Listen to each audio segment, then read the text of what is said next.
আমরা এসেছি একটি হাসপাতালে। প্রচলিত আছে ডায়রিয়া হলে এখানে না আনলে নাকি ভালোই হয় না।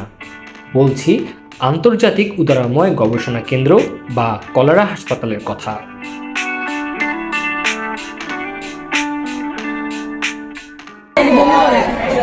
বমি করে পায়খানা পায়খানা একটু কমই, কিন্তু বমিটা অতিরিক্ত করতেছে। বলছেন বাচ্চাদের এসব নিয়ে আসলে খুব সেন্সিটিভ, চিন্তার বিষয়। বাচ্চার কি সমস্যা? রক্ত আমসা। কয়দিন যাবত? 5 দিন যাবত। তাহলে এখানে ভর্তি কয়দিন? কি অবস্থা, ডাক্তার কি বলছে? খাওয়া দাওয়া কি খাওয়াচ্ছেন? কিছু খাইতেছে না, তাও যেটুকু পারে এটুকু খাওয়াই।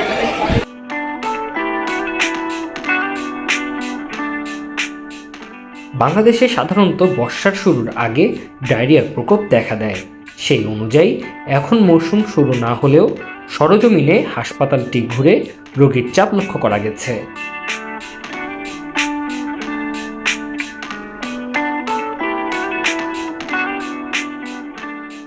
মূলত তীব্র তাপদাহের কারণে ডায়রিয়া রোগে আক্রান্ত হয়ে শিশুসহ বৃদ্ধরা এখন ভর্তি হচ্ছে।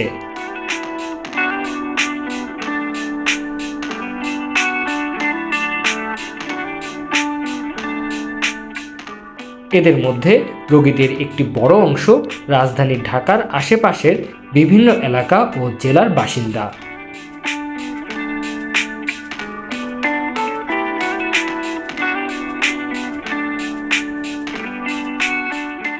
কেউ সরাসরি এখানে নিয়ে এসেছেন, আবার অনেকে অন্য হাসপাতাল থেকে রেফারে এখানে নিয়ে এসেছেন।